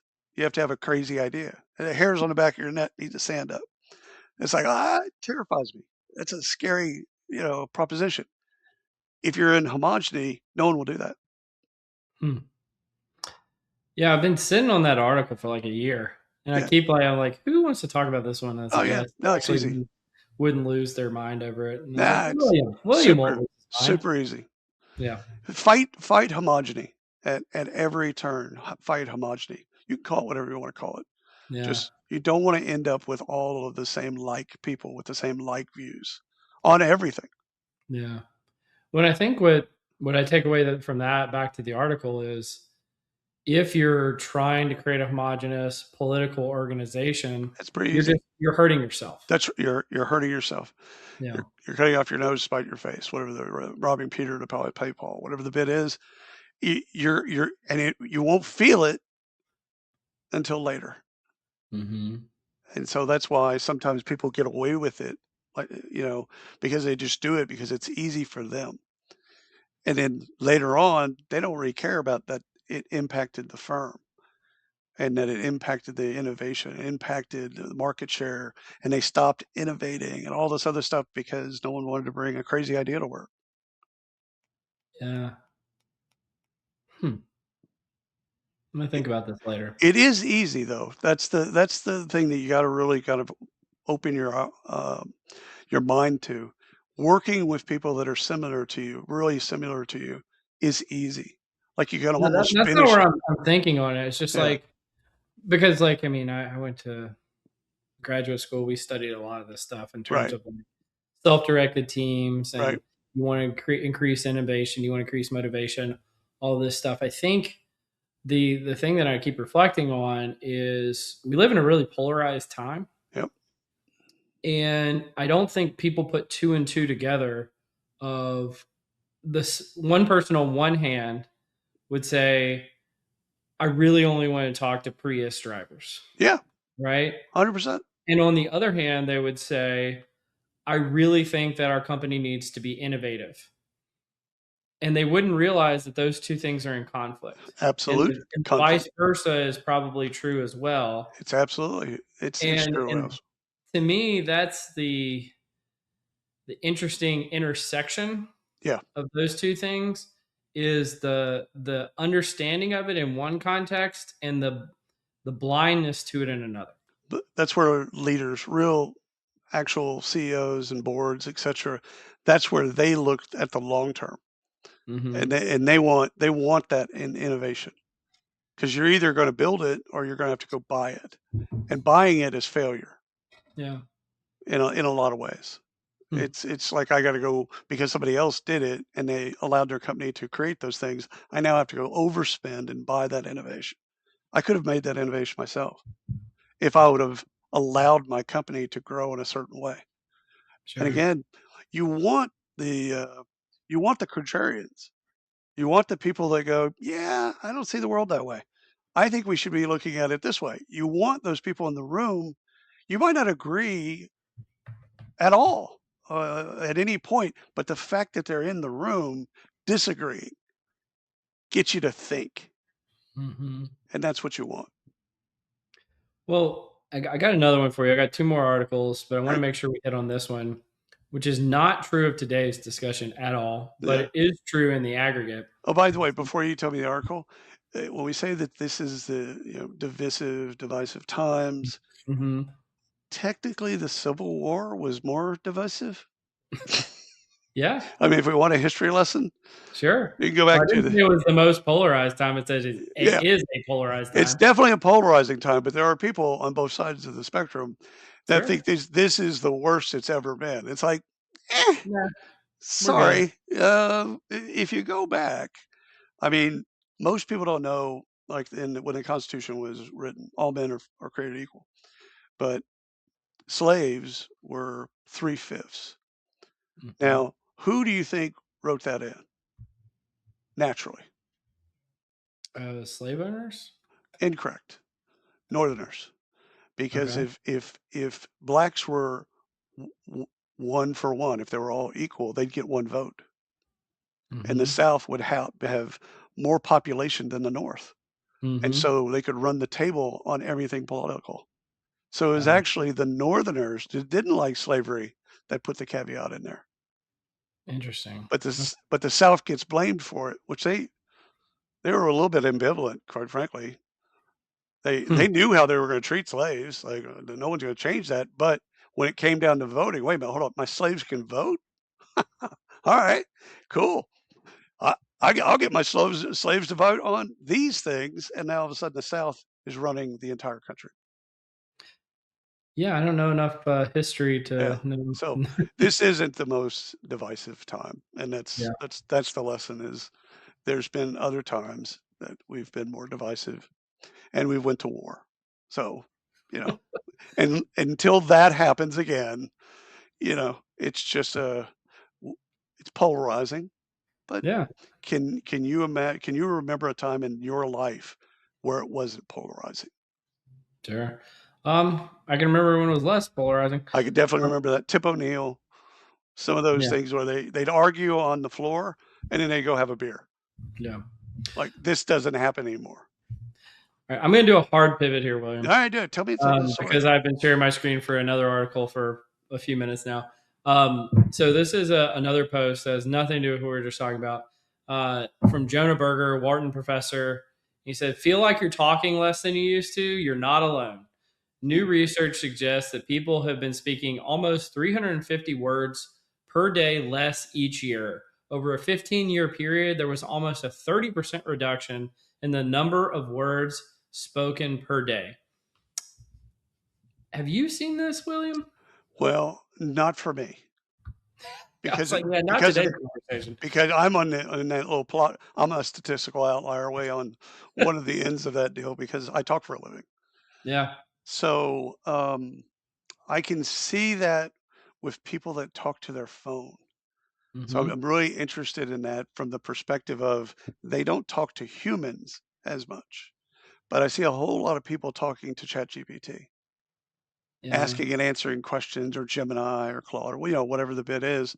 I see a lot of talking there. Yeah. And so I'm interested, are they not talking, or are they not talking to human beings? Well, that is an interesting point, and I was wondering because when you're not traveling, you're remote, right? Yep. You don't go into an office, and I'm the same. And I have noticed I talk considerably less than when I used to go into an office. Oh, 100%. Like considerably less. Hey, Janet, how you doing today? Yeah, yeah, Yeah. yeah, yeah. And I think it makes me weird. No, Um, if you evaluate those conversations, most of that was not substantive. mhm. It was polite. It was getting to know people. It was all this other stuff. I would call it just trash, because when you really wanted to talk about substantive, you do that, Yeah. and you still do that. You crack open a Zoom, and then you talk about something substantive. But most of the words that you used at work when you were going to an office had nothing to do with substance.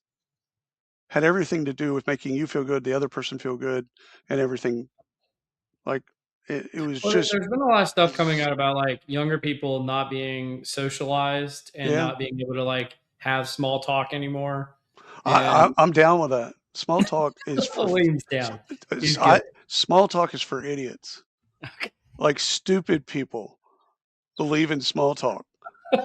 Like if someone comes up to me at a party and talks about the weather, I don't even say goodbye. I just fucking walk off. Like I have nothing to talk to you about. Like, first of all, that you believe that you can actually know what the weather is in Texas. I can't talk to you anymore. You're stealing brain cells from me. Like, you're robbing me of IQ points. I can't talk to you. Small talk is for small people. That and that again is it alienates me from people in a good way for me. It's a filter. I don't want to talk to you. If you want to talk to me and I want to talk to you, it's going to be about something real. You never met my co-hosts back when for about 3.5, 4 years, it was Cole and Scott on the podcast, Yeah, yeah. and you would like Scott because this is how he always envisioned it. Yeah. Like, yeah, we're just gonna curse the whole time and Yeah. really alienate everybody. I was like, great. Well, the thing is again, the way you create filters as a human being, it's purposeful, it's intentional. You create these filters, and some of my filters are, small talk, things like Yeah, that. And some of my filters are people that can't handle adult language. Like I sure. remember when at an ad agency, on every first client call, I would say a curse word. I won't do it now, but Mhm. because you'll beep it out. But I'd say a curse word just to see how they'd respond. Because if they were responded negatively, or just Yeah, you could kind of feel their asshole getting kind of pinched, yeah. we're not going to have a long-term relationship. No, they're actually, God, this has been years. Early in the podcast, we covered a research article on this Yeah, and said, like, if you are willing to share a curse word in like a first conversation with somebody, that's a high trust behavior. that's right.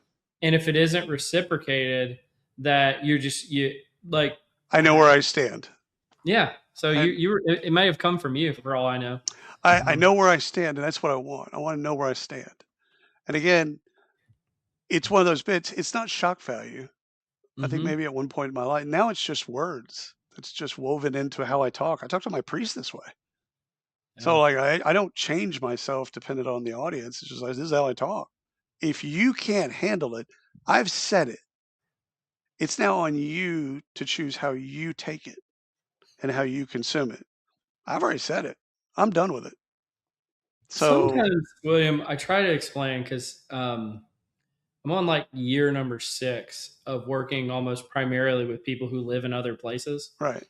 you know, and a lot of times this thing happens to me where I say, "Oh, I live in Dallas," and they say, "Oh my gosh, I love Austin," and it drives me crazy. No, I got a bit on that one.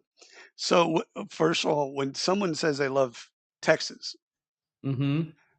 you automatically go, you've been to Austin? Oh yeah, I went to South by Yeah. Southwest, and it was like the most Mm-hmm. amazing. The hills, the barbecue, this, that, and the other. I said, okay, yeah. Here's the deal. That's actually not Texas. So like, as the Hopi Reservation is inside the Navajo Reservation, Mm-hmm. Austin is inside of Texas. It's not Texas. So as long as you understand, when you go to Laredo or El Paso or Dallas or Fort Worth, Houston, you're not going to have the same experience. You go 30 miles in any direction into rural Texas, you're not going to have the same experience. Well, and the funny thing is, because I'm not from Texas either, I'm from Louisiana, which is a surprisingly different place It is. than Texas is, It even is. though they're pretty close geographically and there's a lot of intermingling between the two. Yes. Yes. It's a very, very different place. And I really struggle to explain to people what Texas is like. And now I'm not going to struggle anymore because I'm just going to send them this podcast and be like, Yeah. here's William. There. This is Texas. Yeah. There's a little hole down in the central part of Texas. It's called Austin. And there's just draw a circle around it. It kind of ends at like Salado and Dripping Springs. And yeah, that's not Texas. So, I mean, it has our capital, it has the University of Texas. It has a lot of cool shit there, but it's not Texas. And as long as you kind of know that, you go, oh, okay, I get it. yeah. And then you can fall in love with Texas. And you can still be in love with Austin. Like, it's okay. It's just knowing that the difference between Dallas and Fort Worth is the difference between Saturn and the moon. Yeah, it's very different. It's very different. And it's okay that it's different. I like things in Dallas. I like things in Fort Worth. And that's why you live in Arlington. I made it easy. I made it easy. I can go to both. Yeah. I'm 12 miles technically from both. I'm good. Yeah, just go to either one of them. All right, I'm gonna hit you with this last one, and then we can wrap this baby up. This is a famous Y Combinator guy. Paul Graham writes these essays. Yeah. Some of them are really good. This one's called "How to Earn $1 Billion," because there's this notion floating around nowadays that anybody who has $1 billion got it through ill-gotten means, and they're a bad human being, which he does address in the essay. But one of the things I thought was interesting about this is he said, if you really want to be a billionaire, create a startup. And he does this little math problem in here. I'm trying to find it, where he said, what I look for is a startup that is growing at a 15% growth rate. If your revenues grow 15% a month, how much more will you be making 5 years from now? Right. To calculate that, and he goes through and does a little bit of math. And he essentially says, within 5 years, you're essentially making $44 million a month, and therefore your valuation is above $1 billion. So in 5 years, you become a billionaire if you're growing at 15% per month. Which focuses on growth, which is great in some ways. It's like, here's the indicator, growth. Yep. So which means that you have to not be churning. You have to have great customer service. Like, there's a lot of cool things in there because growth just doesn't happen. Yeah, great sales, marketing. Yeah. So then he talks about like, well, how do you get things like that growth? Well, you go and tackle a problem that the world actually needs to be fixed. And how do you know what that problem is? He said, by feeling the need yourself. He said, you're young, usually young founders make something that they themselves want. You don't have enough experience yet to know what other people need, but you have the experience that you have, and you can go build that for yourself. And then he goes on and talks about how, yes, there are people that are getting $1 billion through extractive means, but the group of people that is most likely to become a billionaire nowadays are startup founders. And as a serial entrepreneur yourself and advisor, I thought this one would I don't know, strike a nerve with you. It's great. It's brilliant on a level because as an employee, you'll never be a billionaire. It doesn't matter what company that you work for. Even You'll if you just invested in Walmart way oh back yeah, when. I don't know because I don't look at the statements. But the bit is you can only make so much, even if Mm-hmm. you're highly paid. You make $700,000 a year, and your top wage earning years is okay, 20 something years. Okay, at one point you just realize you can't make $1 billion. You can't get there from here. So you have to create or steal, but let's deal with create. You have to create it. And I like his take on solve a problem that you have Mm-hmm. and that you've experienced. I like that because I also like people that buy things that from companies that they like. Like, I like this company, I'll buy from them. So you support the people that you like. This is the same thing in a problem setting. It's just like you look at a problem, like most of the recruiting technology actually came from non-recruiters. It Mm-hmm. came from people, founders of other companies and other industries that basically said recruiting is broken. They had a problem with it. And so, he's right. And so you have to create your own wealth. Now, is it only by tech startup? No, you can do it in other uh, new company ways. Like you can figure out different ways to make money, but it's definitely being an entrepreneur gives you the best chance. Mm-hmm. Now, the problem with being an entrepreneur is obvious. There's no stability whatsoever, which I don't believe there's stability in corporate America, but that's a different issue. Yeah. But the thing is being comfortable with ambiguity all the time. Like there's nothing that's actually settled. Whereas Yeah. when you're an employee, there's certain shit that's settled. Mm-hmm. And so you can you can gain some confidence and like, oh yeah, the CS team, they got that covered. Well, when you're an entrepreneur, it's like it's never covered. It's never done. It's never done at the level that you'd like for it to be. So work never stops. Like I'm always fascinated with people because they're like, yeah, I stop work at 5, and I'm like, for 30 years of my life, I've never felt that feeling. I don't even know what that feeling is. Like I work when I want to work, and I like to work. So like I get enjoyment out of work. I also have a bunch of other hobbies that I like as well. But my point is if you're going to create $1 billion, you're not going to do it by being an employee. You Mm-hmm. have to create a company, or you have to become a master thief, or you can steal it, but Yeah. you're going to have to really get good, and you're going to have to do a bunch of jobs. So, and there's a lot of risk involved in that, both. Sure. So, and there's a lot of risk in startups, and that ambiguity. What some people find out when they do it is they get into it for all the right reasons, only to find they're not built for it. They're chasing stability. They're chasing the things that employees want to chase. When even there, and I don't know if this is as true today, but there was a point in time where working at a startup was considered a very high prestige Oh, thing to yeah, yeah, do. It yeah, yeah. was like a pathway into the VC class of people. 100%. And I think a little bit of that has waned somewhat. So It I think is. it's more people or who are in it for the love of the game, Yeah. more so. But yeah, like I actually really, really like the point that you made that corporate America, especially right now, there's no stability there either. Yeah. Good luck. So at You least work with a for startup, you, at least with a startup, you control your destiny to a certain extent. yeah, you do. You do. And again, getting back to that, you fall in love with the problem, Mm-hmm. and then you fall in love with how you solve it uniquely. And then it's all go to market after that. It's just how do I get this in front of people to get advice and to get it tested, beta tested, alpha tested, et cetera, to make sure I'm not too far off.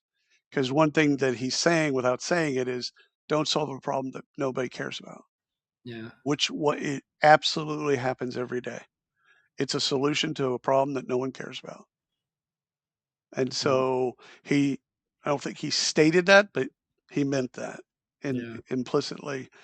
Find that problem that you care about and that you'll prove that others care about it as well. Sure. Right. Yeah, I think they're kind of, the Y Combinator folks are kind of the mind that, the Airbnbs of the world and the Ubers of the world, they actually solved a problem that nobody actually thought was a problem. Right. And then they convinced them that it was. But Right. yeah, I definitely get where you're coming from. William, I am extremely curious what the reaction to this episode is going to be.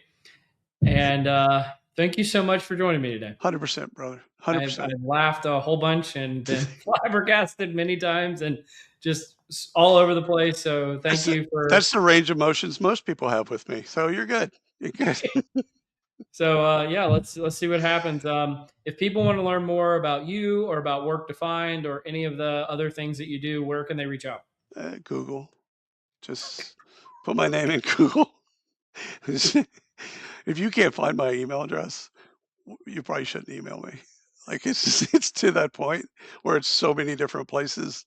It's just put in my name. But all kidding aside, Work Defined is without an O. WRKDefined.com. And we just went up to 96 shows today, 8,400 episodes. So, and I believe you've said publicly that your goal is 100. So you're right there. I already have the next 4 in the queue, and then I'll set a new goal. You know how the game. Then he's going to start kicking people off. No. I mean, the thing is, it's natural selection. Mm-hmm. Some shows just don't make it. It's not all salmon make it up the river. Yeah. And so that's just life. I won't prune because I don't think they'll need to prune. They'll prune themselves. Sure. Well, William, this has been a lot of fun. You've been listening to Directionally Correct, People Intelligence Podcast with your host, Cole Napper. Today's guest, William with Tincup. Thanks for joining me.